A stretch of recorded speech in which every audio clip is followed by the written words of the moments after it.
like is if a white dude, like say he's a Crip or a Blood, and he walks on the yard, you know, the whites are gonna try to get him.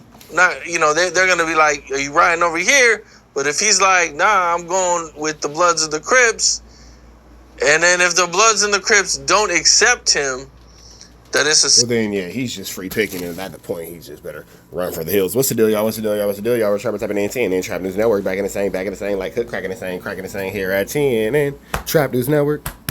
Second news, you okay? Yos. Second knowledge, you're not finna get in nobody's college, though. Tap in with that tap in to make sure in fact tap in with that good tap in to make sure in fact tap in with that tap in. Hit us with a like, comment, subscribe, everything we got going on here at 10 and Trap News Network. Using 10, you can using 10. Good knowledge, you're not finna get in nobody's college, man. We finna jump in, tap in with this tap in, get involved what we gotta get involved with. Let's hit this like, comment, subscribe. Let's jump into it. Hector Bravo, that one prison guard, man. Nice to see him making his rounds over on Cam Capone. Big fan of his channel. If you ain't checked him out, his name is Hector Bravo. He is a former California Department of Corrections and Rehabilitation prison guard, made all the way up to like lieutenant or something, and then quit because of all the corruption. Let's get into it. Let's go. Serious problem.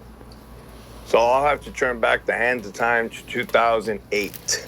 Centinela State Prison. But again, 2008, things were normal in prison.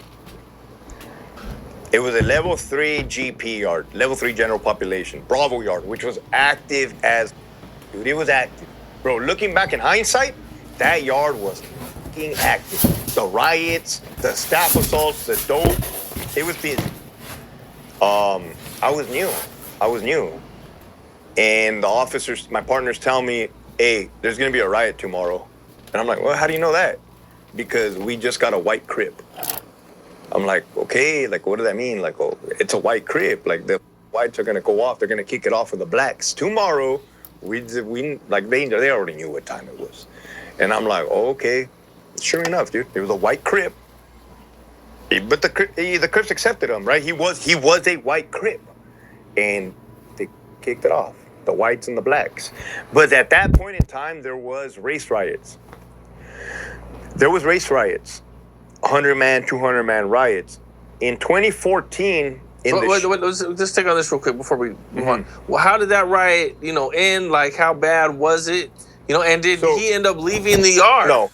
Well, the whites will look at him as a race traitor. The blacks will say he's one of us. The whites will be like, no, brother, you can't be over there with the blacks. You're supposed to be over here with the good white man in the woods and all that kind of stuff. And then the white Crip is going to be like, nigga, no, y'all, and blah, blah, blah. And it's going to turn into a whole Flu Flammery, Skullduggery, and larceny situation. So that's how that goes, because it's a matter of, it's the issue of race. Once you hit the California Departments of Corrections and Rehabilitation, your race is supposed to come before everything.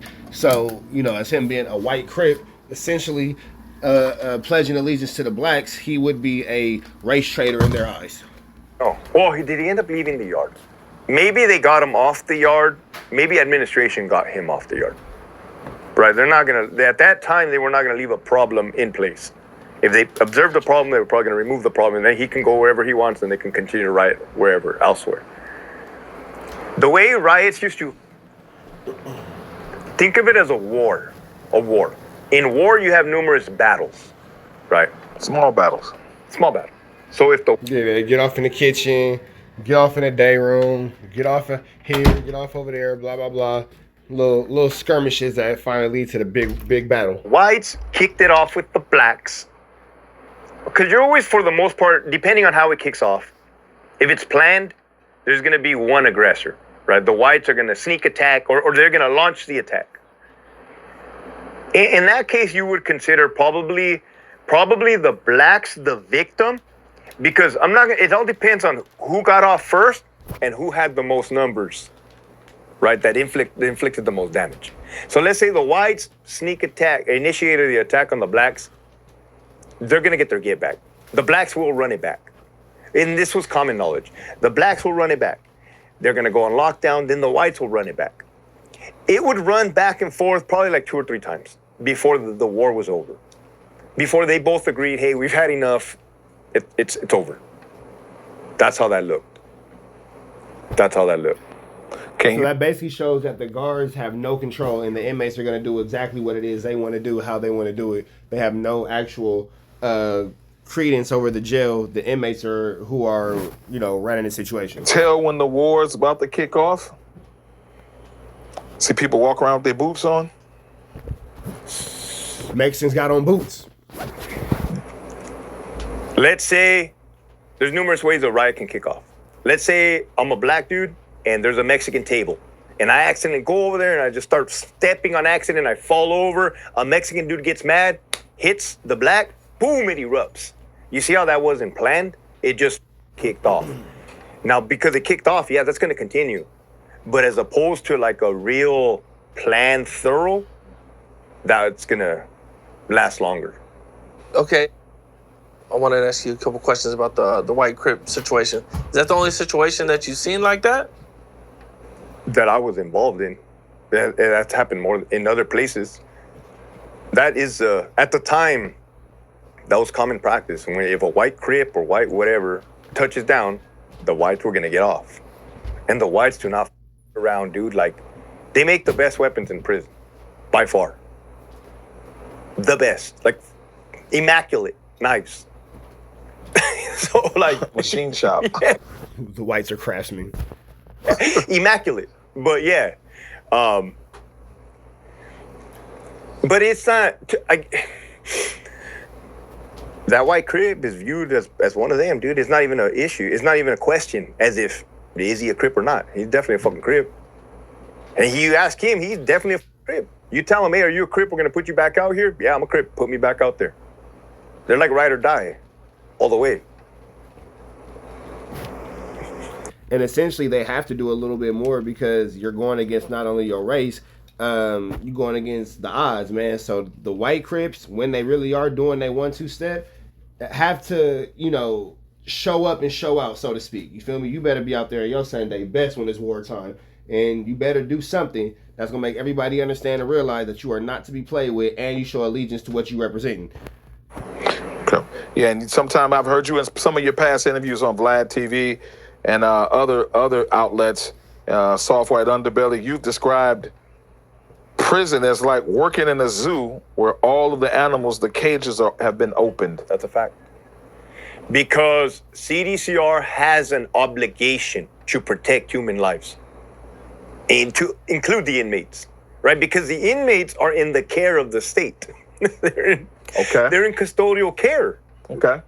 And I say this because I've had an epiphany. I'm like, Hector, a lot of people forget that when you're in penitentiary, you are in the care of the state. So like getting stabbed and actually assaulted and all that kind of stuff is actually not supposed to happen. People, kind of normalize it, but it's actually not what's supposed to happen. And if you're in the care and the custody of the state, you're supposed to be protected. And if those things do happen to you, you're supposed to be able to get a lawsuit. Why are you so passionate about this whole thing, right? I'm like, because these inmates don't have a choice. They can't open the door and leave. Because if they could open the door and leave, they would leave.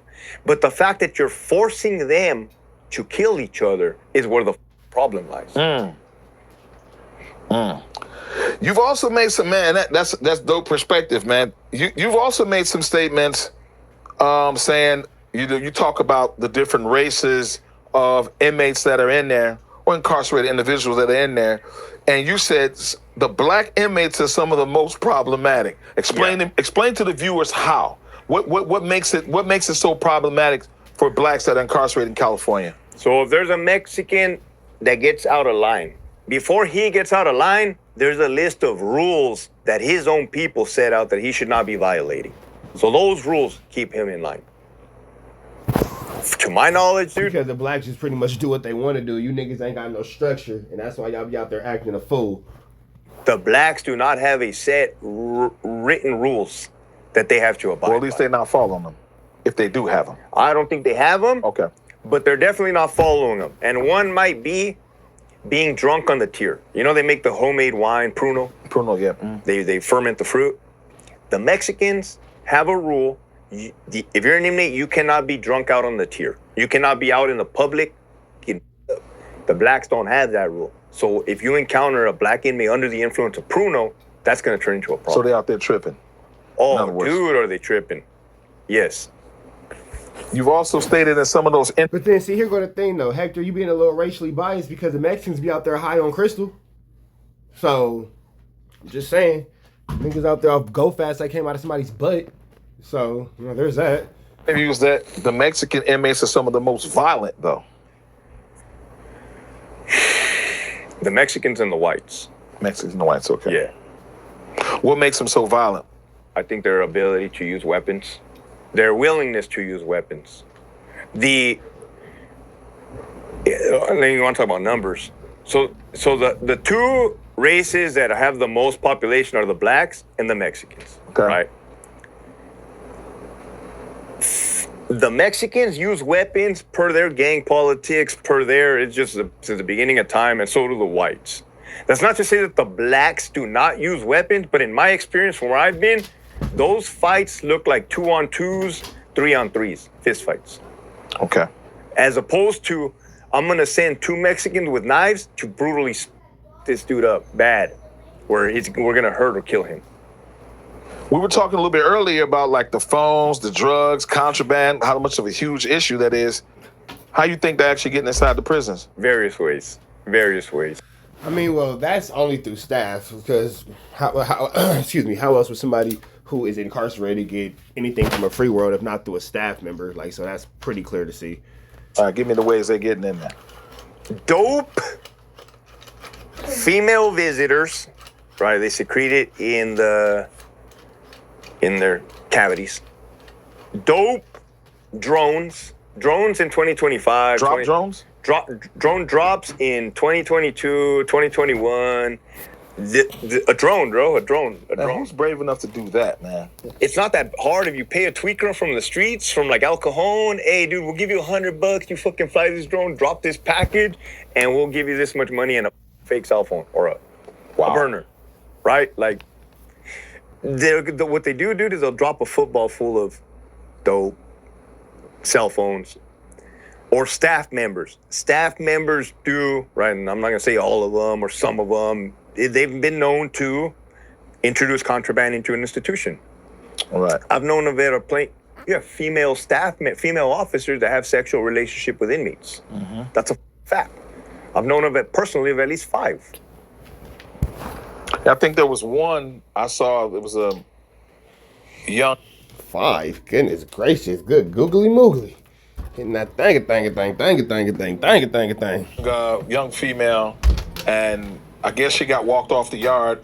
And later on, she might have done some prison time. She ended up marrying the dude once he got out. 100%, dude. I went to the academy with one. I went to the academy with a female friend that I knew since kindergarten, who was a CO, smashing an inmate, got fired, married the inmate, and ended up on the visitors list. Wow. And ended up on the visitors list. Hilarious. Oh, yeah. That's crazy.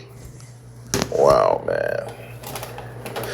Hey, what do you think are the biggest loopholes that are allowing this to continue to happen? Is it the prison model that keeps allowing the drugs, the cell phones, It's the image, okay? So if I tell you everything that I've just told you for, I don't know how long we've been talking, 2 hours. I've told you all the problems, right? Mm-hmm. And if you thought CDCR were to watch this episode on Monday and be like, oh my God, we have all these problems, let's get started on it right away, the solutions.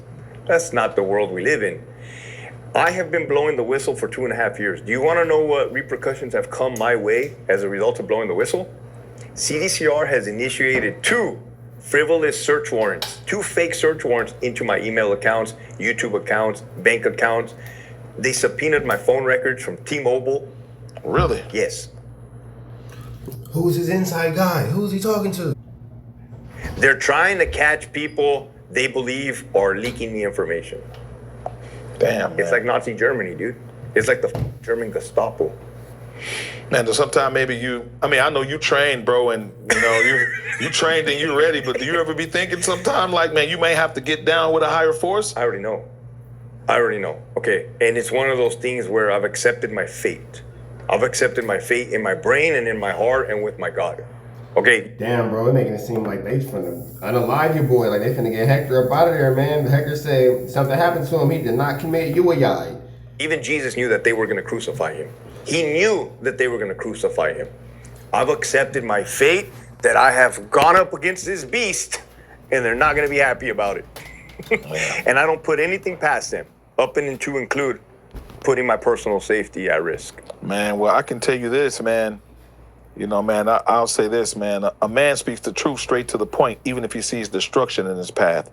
There's an old proverb that says that's more liberating for a real man. So let me commend you on that, bro. I'm gonna have to whenever I watch that video, I'm gonna have to clip it, dude, Yeah, because I like that. yeah, or tell man. me afterwards. I You're like speaking that the truth straight to the point, man. You see the destruction in its path, and you still going in that direction. because I can't tell you. Most men would turn and run, though. That's the point I'm trying to make. But you know why they will turn and run? Because they haven't made peace with themselves yet. Okay. They're still trying to. Hector said, I know what I'm into. I know what I'm in for. I ain't tripping. I know exactly what the play is. I know exactly what the plot is. You feel me? Exactly what to do. Focus on outside things to define them when the happiness comes from within. Right? You can't put a price on my integrity, bro, or ethics or morals or value. You can't put a price on the blood that flows through me, my family last name. To me, that is more important than any monetary value. Right. Let me ask you a question. So you got a young guy going into jail right now. Some guy that's going into jail. And he was this badass on the street and he's all of this. Tell him what he can expect when he goes to jail. Off the top, You can expect the smell of badussy. For sure. Feet. Snoring. The snoring. The snoring, and the constant trauma of something banging, someone kicking, somebody screaming, and then to the point where when you get home, you don't let your kids make loud noises in the house because it's trauma. That's what you expect. Trust me, speaking from experience. he's not going to be the most badass in the jail. Off the top, I don't care how he feels about it, right? Because the jail operates in its own beast and its own monster, more so prison. What you can expect is to fall in line or get put in line, right? I'm not necessarily saying by the COs, because that line has not really been pushed like it used to. I'm saying by your own people, by the inmates. And then you will have to navigate the monster and navigate the beast of being put in a bad, dangerous predicament by the administration. Then you're gonna have to start making some life choices. Do I need to make a knife? If I get caught with a knife, how much time am I gonna get? Right? You're gonna start, am I still in my head? Do I still think I'm a big badass? Do I still think I'm part of this gang? If I think I'm part of this gang, I better ride with this gang all the way. Are they willing to ride for me all the way? Then you start seeing the deception, right? And the politicking and the misloyalty, because not everybody's loyal, bro. And then you start seeing the favoritisms and all that kind of stuff, and how what go for one really don't go for all. It just kind of goes for you if you're not the favorite. I don't give a f if you're a prison guard, an inmate, a gang member, or a soldier. There's a lot of disloyal out here in this world. Yeah, I think loyalty is dead in general. Oh, it's not dead because me and you are. I mean, that's true. But what I mean is, on a whole, that's just indicative of our age group too. We're a little bit, but the younger dudes, man, there's no loyalty. But I'm trying to hold on to loyalty, man. Like I'm trying to hold on, like in this. Hector's trying to hold on to a wet noodle in a rainstorm, man.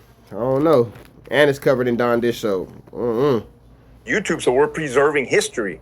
We're saying like, hey, it's possible to be loyal, dude, to your brother. This is true. You know what I mean? And those are the men that taught me from the army. Edgar Dacklin, he gave his life for us. Man, that's all the lessons I learned in life, bro. I learned the hard way.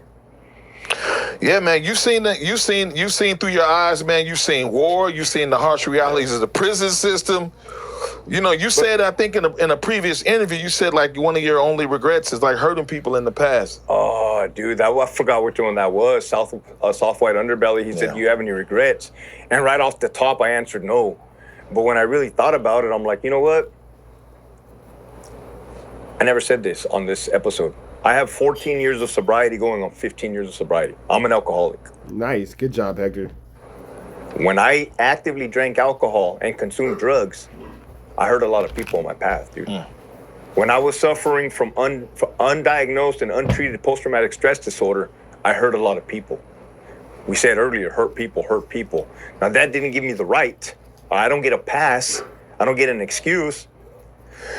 But the way I live my life now is making a living amends. And dude, we were wondering, Hector, why do you have so much passion? Why do you care? Why do you want to help people? Why are you trying to help inmates, Hector? They're inmates. Because, dude, I've hurt people for so long. Because he's getting right with God, and one day Hector said he's going to be in front of them pearly gates, and God going to ask him what happened, and he got to have a better story to tell than the story that he currently has. That now the only thing I can do is help. I can never rectify my past at all, but now I can live every day forward giving back, being selfless. Yeah, man, that's truly dope, man. You know, What's up? This is Cam. All right, man, that's Hector Bravo, that one prison guard. Big shout out to him. Big shout out to Cam Capone. We up out there to the next one, though. Y'all know the Dizzle. Red dots to the Lizf. Y'all know the Rizz. It's Free Avenue Angel till he's free. We are gone. Yeah, man, for those of y'all who don't know, for the rest of this football season, I will be posting up a clip of one of my kids every week. Y'all gonna have to watch that at every video for a week. And every Saturday, we're gonna update with a new clip and a new highlight from my son's football game. They first year players, but they starting outside, middle linebacker. Both the twins is on there doing a Dougie. So for the rest of this youth football season, you're gonna catch these clips, big dog, and my kids doing their stuff. But that all being said, we out here to the next one, man. Free Avenue Angel till he's free. Enjoy the clip.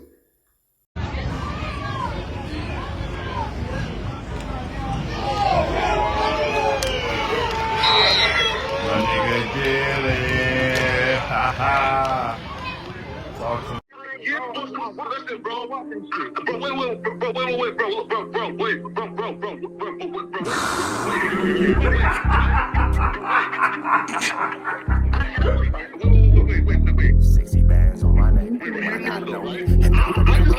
How many shots to the center of a freak nigga? 3 in his ass, lick his stomach, smell his pink nigga. They throwing shots, time to see if them pussy niggas can take it. The nigga whack is a snitch and the jolly niggas are rapists. See, Lush was on to something, tried to act like it was nothing. Said you ain't know that freaky ass taker you was frontin'. Munchie ain't fucking with you and Spider-Loc ain't gon' save you. If you wanted, you gon' take it. Stop the freaky ass behaviors. Let's get straight to the point, see we ain't gotta wait for later. Nigga with your last name kidnapped that girl before he raped her. Said the moms of gang members don't deserve no piece of prayers. When General butt naked, the kid Tesher is your savior. You ain't gotta stall me out, cause I ain't asking for no favors. Get it cracking right now, we ain't gotta wait for later. Walked into your own building, heard my voice and then you ducked away. Was humble like a bitch, cause you a hoe, stay in your fucking place. That nigga whack is slut and pathetic, Flacco's a fucking lame. Whack ain't come outside because he hiding from his fucking gang. Talking like you tough when niggas spitting in your fucking face. T-Row didn't quit, we wouldn't even know your fucking name. Whack in front of Adam, but Adam is how he do you. See, Flacco lied on me and then Whack told me to sue you. Treated Whack like a bitch, you should've seen it, it was beautiful.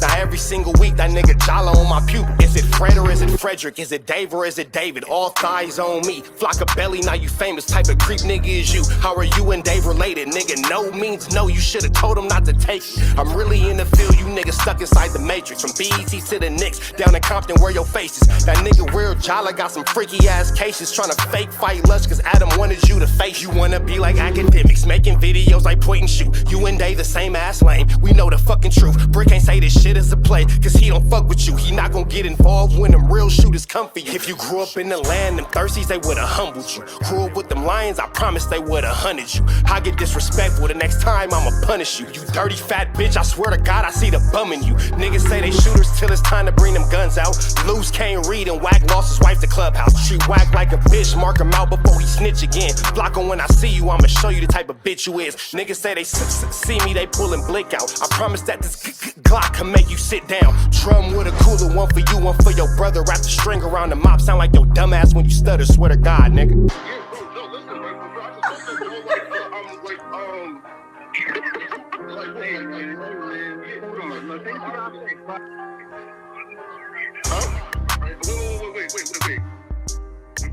Hear me out though, right? Wait, bro, wait. Again, wait though. Just right, Joe, right? Wait though, right? I do want to